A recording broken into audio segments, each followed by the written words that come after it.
देखिए question number 13। जब question में दो इक्विटी दे दें तो समझ जाइए कि मेथड बनाने का तरीका जो होगा आपका वो अलग होगा। एक इक्विटी देता है तो लास्ट में जितना पैसा बचता है उसको हम लोग पेमेंट कर देते हैं, लेकिन दो इक्विटी वाले में ऐसा नहीं होता है। क्वेश्चन है balance sheet of Sharad limited as at 31 December 2013 was as follows. 1006% preference shares of ₹100 each, इसको देना है हम लोग को 1 लाख रुपया। 6% वो उसका डिविडेंड है, ठीक है ना। 2000 equity shares of ₹100 each fully paid. 2000 equity वाले को कितना वापस करना है? 2 लाख रुपया। और 3000 इक्विटी शेयर्स ऑफ ₹100 ईच, लेकिन ये कितना पेड किया था? 50 पेड किया था। इसको भी कितना लौटाना है हम लोग को? 1.5 लाख रुपया। रिजर्व सरप्लस कोई मतलब नहीं है इससे। नॉन करेंट लायबिलिटी में 6% डिवेंचर्स, 1 लाख रुपया वो दिया था डिवेंचर्स वाला, उसको वापस करना है। 6% उसका इंटरेस्ट है।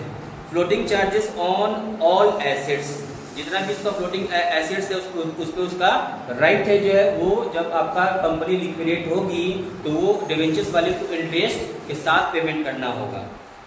अदर पे बोल रहा है कि मॉर्गेज रखा है लैंड एंड बिल्डिंग पर, कितना लोन ले लिया? 1 लाख रुपया जो है। करेंट लायबिलिटीज में ट्रेड पेबल से क्रेडिटर्स मतलब अनसेक्योर्ड क्रेडिटर 90,000 और इनकम टैक्स प्रिफरेंशियल क्रेडिटर होता है 10,000, उसको पेमेंट करना है। एसेट्स में लैंड एंड बिल्डिंग है, प्लांट एंड मशीन है। करेंट एसेट्स में इन्वेंट्री है, ट्रेड रिसीवेबल है और कैश है। The company went into liquidation on 1 January 2014। Preference dividend और इन एरियर्स फॉर 3 साल का उसका डिविडेंड बाकी है, तो 1 लाख उसको वापस करना था, रिटर्न करना था शेयर होल्डर को, प्रीफरेंस वाले को। 6% ये डिविडेंड कितना होगा उसका? 6000। 1 साल का 6000, 3 साल का 18,000, मतलब उसका पूरा पैसा वापस करेंगे 1,18,000 रुपया। एसेट से रिलाइज हो रहा है लैंड एंड बिल्डिंग से 2,40,000। लैंड एंड बिल्डिंग को तो मॉर्गेज रखे थे ना उसको हम लोग, तो 1 लाख रुपया का लोन लिए थे ना, तो 240 में से 1 लाख वो अपना काट लेगा, कितना बचेगा? 1,40,000 surplus on securities. Plant and machinery है, इन्वेंट्रीज है, ट्रेड रिसीवेबल्स है। एक्सपेंसेस लिक्विडेशन का है 8,000, वो तो पेमेंट करेंगे।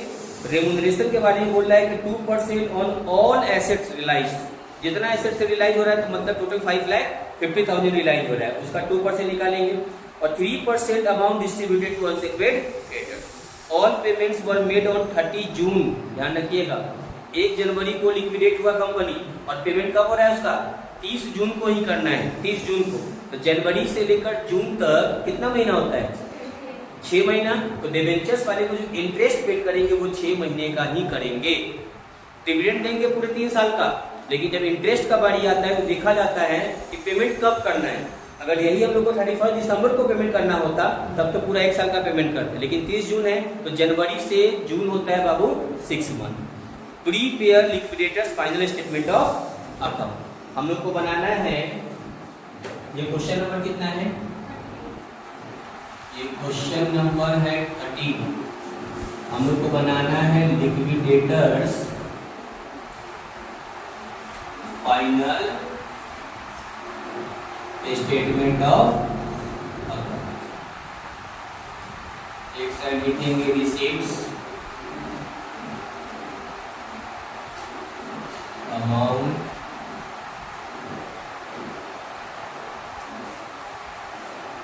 पेमेंट्स और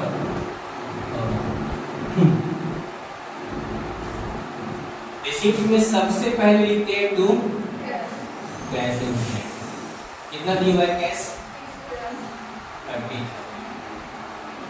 उसके बाद लिखते हैं टू एसेट्स रियलाइज्ड। एसेट्स से क्या क्या रियलाइज हो रहा है? प्लांट एंड मशीनरी से 1,80,000। उसके बाद इन्वेंट्री से 20,000, 70,000। ट्रेड रिसीवेबल से 60,000 हो गया। इस तीनों को प्लस करके 3,10,000। एक था हम लोग का टू सरप्लस ऑन सिक्योरिटीज देखा था। इससे 2,40,000 रिलाइज हुआ, 1,00,000 रुपया का लोन था, तो 1,40,000 ही अपना दे देगा, ठीक है ना। वैसे टोटल एसेट रिलाइज हो रहा है 3,10,000 प्लस 2,40,000, तो 3 और 2 हो गया 5,50,000 रुपया रिलाइज हो रहा है। रेम्युनरेशन निकालेंगे, हो गया पैसा हम लोग के पास आया टोटल 4,80,000, ये टोटल रुपया आया। अभी जब पैसा आया तो कितना क्रेडिटर वाला, रेम्युनरेशन वाला, गवर्नमेंट वाला, सब का ध्यान होगा कितना पैसा आया, अब उनको पेमेंट होगा। तो पेमेंट में हम लोग सबसे पहले आप लोगों को क्या बताए थे, लीगल एक्सपेंसेस नहीं है, इसके बाद बताए थे लिक्विडेटर्स रेम्युनरेशन, लिक्विडेटर का रेम्युनरेशन। इसमें फर्स्ट बोल रहा था बाबू 2% ऑन टोटल एसेट्स रियलाइज का, तो टोटल एसेट्स तो ये रियलाइज हो रहा है, तो 5,50,000 का 2% निकालेंगे तो आएगा 11,000। तो टोटल हम लोग के पास था, वटी नोट करते चलते हैं, 4,80,000, जिसमें से 11,000 पेमेंट हो गया, बचा कितना 4,69,000 ये पेमेंट बचा हुआ है। इसके बाद फिर बोल रहा है कि सर 3% ऑन इसका अनसेक्वेट क्रेडिटर, अभी तो अनसेक्वेट को पेमेंट हम नहीं कर रहे, करेंगे तब हम उसको देंगे। इसके बाद पेमेंट करते हैं cost of liquidation, cost of liquidation कितना है, पेमेंट कर देते हैं 8,000 और पेमेंट कर दिए। अब पैसा बचा 0,0016, 4,61,000। इसके बाद पेमेंट करते हैं हम लोग by payment of debenture holders with interest, with interest. तो डिबेंचर्स वाले से कितना पैसा लिए थे, 1 लाख का 6% उसका इंटरेस्ट है, तो साल का इंटरेस्ट कितना होगा 6,000, जबकि इंटरेस्ट जो पेड करेंगे कितने महीने का, 6 महीने का ही है, जनवरी से लेकर जून तक। जनवरी में लिक्विडेशन हुआ इसका कंपनी का और 30 जून को पेमेंट करना है फाइनल पेमेंट, तो जनवरी से जून 6 महीना, तो 1 साल का अगर 6,000 है तो 6 महीने कितना होगा 3,000, तो 1 लाख प्लस 3,000 कितना पेमेंट होगा 1,03,000, क्लियर है ये इंटरेस्ट। तो 1,03,000 और माइनस कर लीजिए, 0,0085, पैसा कितना बचा 3,58,000। डिवेंचर्स वाले के बाद पेमेंट करते हैं by payment of creditors. Creditors में एक है बाबू प्रेफरेंशियल क्रेडिटर 10,000 है, और दूसरा है अनसेक्वेट क्रेडिटर्स, ये है 90,000, टोटल हो गया 1 लाख। तो अब यहाँ पर बोल रहा था ना क्वेश्चन में 3% ऑन जो अनसेक्वेट को मिलने वाला होगा उसका, कहीं भी क्वेश्चन में एक्सेप्ट लिखा है, एक्सेप्ट प्रेफरेंशियल क्रेडिटर, प्रेफरेंशियल को छोड़कर है ना लिखा, तो इसका मतलब कि 90,000 का निकालेंगे या 1 लाख का निकालेंगे, 1 लाख का कितना परसेंट 3%। आंसर में कितना दिया हुआ है, आंसर में कितना है 3,000 है, लेकिन अगर क्वेश्चन में कह देता एक्सेप्ट प्रेफरेंशियल, प्रेफरेंशियल को छोड़कर, तब क्या करते हैं 10,000 का ना निकाल के कितना का निकालते हैं 90,000 का। ये कंसेप्ट बताया था आप लोगों को। तो हम लोग 1 लाख का 3% निकालेंगे तो कितना आएगा 3,000। तो 3,000 ये पेमेंट कर दीजिए पहले 0,000553, उसके बाद 1 लाख और पेमेंट कर दिए हम लोग, इसको भी दे दीजिए 0,0055, पैसा कितना बचा 2,55,000। यहाँ तक कोई डाउट? अब बेचारा जो शेयरहोल्डर पैसा लगाया होगा, अब उसका वक्त आया कि चलिए सर अब हम लोग को पैसा पेमेंट कीजिए, तो बाई, इसको लिखेंगे by payment of share holders. इसमें सबसे फर्स्ट देते हैं प्रेफरेंस वाले, प्रेफरेंस शेयर होल्डर, तो उसको वापस करना था सर 1 लाख प्लस उसका डिविडेंड, 3 साल का बाकी, तो वो 1 साल का उसका अगर 6,000 रुपये डिविडेंड निकला है तो 3 साल का कितना होगा 18 हो गया। ये गेस्ट है बाबू, देखते शादी में गेस्ट जब आता है तो चुपचाप अपना खा लेगा, थोड़ा भी इसको हेडेक नहीं रहता है कि पता नहीं और कोई खाया है या नहीं खाया। लेकिन जो खड़वैया होता है और उसको बोलिएगा ना खाना खा लीजिए, पहले बोलेगा कि नहीं पहले सबको देख लेंगे, सब बाहर वाला जो आया वो खा लेगा तब ना होगा। तो ये घरवैया नहीं है, ये बाहर वाला है। ये प्रेफरेंस वाले को कितना पेमेंट कर दिया हम लोग 1,18,000, पैसा हो गया 1,18,000 और पेमेंट हो गया 0,00731। पैसा कितना बचा 1,37,000। अब क्वेश्चन यही से स्टार्ट होता है। अभी तक जो हम लोग बना रहे थे बहुत इजी था, अब चूंकि 2 इक्विटी वाला है ना, यहाँ पर पहला इक्विटी कितना है, फर्स्ट इक्विटी 2 लाख, इक्विटी कितना है 2,000 इक्विटी वाले को कितना मिलेगा सर, और एक और कितना है 3,000 इक्विटी वाले को कितना मिलेगा, दोनों है ना। अब दोनों को देना कितना कितना है, एगो को 2 लाख और एगो को 1.5 लाख, और पैसा कितना बचा हुआ है 1,37,000। यहीं पे पैसा का बंटवारा करना रहता है। इसको सीखिए बच्चे से थोड़ा। फर्स्ट है 2,000 equity at the rate of 100 each, और दूसरा है ये फुली पेड किया हुआ है, फुली पेड, और ये है 3,000 equity at the rate of 100 each, लेकिन कितना पेड किया है 50 हो गया।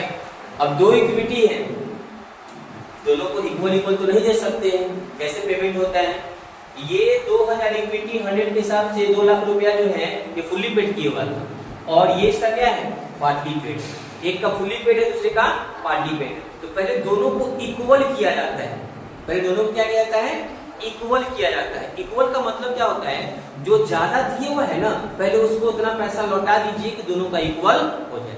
तो ये 100 दिए हुआ है और ये कितना दिए हुआ है 50। अगर इसको हम 50 वापस कर देंगे, इसको 50 वापस कर देंगे तो ये भी 50 हो जाएगा और ये भी 50 हो जाएगा, इक्वल हो जाएगा।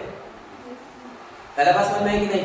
तो हम क्या करेंगे कि ये जो 2,000 इक्विटी वाला है इसको कितना रुपए के हिसाब से 50 के हिसाब से कितना वापस कर देंगे 1 लाख वापस कर देंगे। पहला बात मेरा समझ में आया कि नहीं। अब टोटल पैसा कितना था 1,37,000, 1,37,000, जिसमें से 1 लाख एक इक्विटी वाले को वापस किए तो कितना बचा 37,000। अब तो दोनों में कोई भी बात नहीं होगा। अब तो ये नहीं कहेगा कि हम ज्यादा दिए हुए थे तुम कम दिए हुए थे। अब तुम ज्यादा दिए थे तो तुमको पैसा 1 लाख रुपए क्या किए पहले वापस कर दिए। अब ई भी हो गया 50 ईच, ई भी हो गया क्या 50 ईच। जब दोनों इक्वल हो जाता है तब जो रेस्ट पैसा बचता है, रेस्ट पैसा कितना बचा हुआ 37,000, इसको डिवाइड करेंगे टोटल इक्विटी से। तो 2,000 और 3,000 कितना हुआ 5,000 इक्विटी हुआ। तो इस 37,000 को डिवाइड कर दीजिए, इस 37,000 को आप डिवाइड कर दीजिए 5,000 डिवाइड करके बन गई 7.4 पर इक्विटी। अब जो वापस करेंगे ना इक्वल तो एक को कितना देंगे 7.4 पर शेयर के हिसाब से। देखिए था बेचारा दिए हुआ था कितना रुपए के हिसाब से 100, जब रिटर्न हो रहा है तो कितना रुपए के हिसाब से 7.4। तो अब कैसे करना है इक्वल देंगे यहाँ पे इस 2,000 वाले को भी देंगे हम लोग 7.4 के हिसाब से। मल्टीप्लाई करिए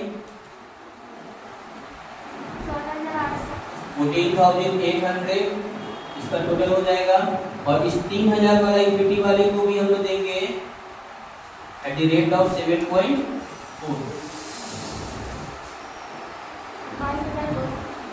22,200। इसको पूरा पैसा वापस होगा 1,14,800। अब यहाँ देखिए पूरा पैसा का बंटवारा हो गया, इसको मिला 1,14,800 और 3,000 इक्विटी वाले को कितना मिलेगा 22,200। पूरा पैसा हो गया 1,37,000। पैसा खत्म, क्वेश्चन भी खत्म। थोड़ा सा कंफ्यूजन यहाँ पर हुआ होगा, एक बार फिर से समझिए, ठीक है। यहाँ तक कोई डाउट है? यहाँ तक हम लोग पेमेंट कर दिए, प्रीफेस तक कोई डाउट नहीं। इसके आगे क्या किया जाता है कि पहले यह देखा जाता है कि कौन इक्विटी ज्यादा किया है, कौन इक्विटी कम किया है। तो चूंकि मान लीजिए सपोज कीजिए अगर हम ज्यादा पैसा लगाए हुए हैं कंपनी में, आप कम पैसा लगाए हुए हैं और पैसा रिटर्न करने का टाइम आया, अगर आप कहते हैं कि चलो हम लोग आपस में आधा आधा बांट लेते हैं, तो हम बोलेंगे ना ज्यादा हम लगाए तो आधा क्यों बांटेंगे, ज्यादा हम लगाए हैं पैसा तो आधा क्यों बांटेंगे। जो है आप पैसा कम लगाए हैं तो आपको कम मिलेगा। जो है तो कैसे मिलेगा, आपको पहले करना है देख लेना है कि कौन फुल्ली पेड किया है, कौन पार्टली पेड किया है, कौन फुल्ली और कौन पार्टली। ये कितना पेड किया था 100 के हिसाब से, ये कितना पेड किया था 50 के हिसाब से। तो दोनों को इक्वल करने के लिए किसको पैसा रिटर्न करें, 100 वाले को कितना रिटर्न करेंगे जो दोनों को बराबर में आ जाएगा 50। जैसे इसमें से इसको हम 50 दे दिए तो अब ये भी कितना बच गया 50 बचा, और ये भी कितना है 50 है। तो 2000 को 50 से मल्टीप्लाई करेंगे तो कितना वापस करेंगे, इसको 1 लाख वापस करेंगे। अभी हम डायरेक्ट यहाँ पे ना लिखे इसको, वर्किंग नोट में लिखे जो 1 लाख। तो टोटल पैसा सर 1,37,000 था, जिसमें से 2000 वाला इक्विटी को 1 लाख रुपया रिटर्न कर दिए बराबर करने के लिए। तो अब पैसा कितना बचा 37,000 रुपया। अब कहेंगे कि चलो इक्वल इक्वल क्या करते हैं, बांट लेते हैं। तो इक्वल इक्वल बांटने का मतलब होता है कि इसको जो बैलेंस अमाउंट होता है ना, उसको टोटल इक्विटी शेयर से डिवाइड किया जाता है, टोटल इक्विटी शेयर्स। तो टोटल इक्विटी शेयर्स कितना है 2 और 3 5,000 शेयर है, 5,000 से डिवाइड किए तो पर इक्विटी पे कितना मिलेगा 7.4। अब इसको भी मिलेगा 7.4 के हिसाब से, इसको भी मिलेगा 7.4 के हिसाब से। तो देखिए इसको दिए हम लोग 7.4 के हिसाब से, तो कितना वापस किए 14,800। इसको भी 7.4 के हिसाब से, तो इसको वापस करेंगे 22,200। तो 2000 इक्विटी वाले को टोटल कितना हो गया 1,14,800 और 3,000 वाले को कितना हो गया 22,200। पूरा पैसा बढ़ गया। इस तरह से इक्विटी का बंटवारा किया जाता है। क्लियर है, समझ में आया? तो आप लोग इस क्वेश्चन को एकदम इजी में ले लिए थे, यहाँ तक आराम से आप लोग आ रहे होंगे। लास्ट में अगर एग्जाम में कंफ्यूजन हो, थोड़ा सा फंसे तो क्या करना है ना, पैसा कितना बचा है 1,37,000, इस तरीके का यहाँ पे इक्विटी शेयर 1,37,000 हो गया। एक बार में पेमेंट कर देना है, लेकिन 20 में 20 नहीं मिलेगी, क्योंकि यहाँ पे कोई क्वेश्चन करेगा ना कि भैया 2 इक्विटी था, एक ग्रुप था 2000 का, एक ग्रुप था 3000 का जो है, तो दोनों को कितना कितना मिलेगा। आप तो झगड़ा लगा के चले गए जो है 1,37,000 का सीधा पेमेंट कर दिए, अब उन दोनों को दे दिए कि आपस में बांट लो, तब तो हो जाएगा माइट इज राइट, जिसकी राइट है उसकी बहस है। तो यहाँ पर इस तरह जब बनाएंगे हम लोग पूरा क्लियर करके जो है, तब 20 में 20 या 20 में 19 18 तक आपको पॉसिबिलिटी रहेगा। क्लियर है, चलिए इसको नोट कर लीजिए।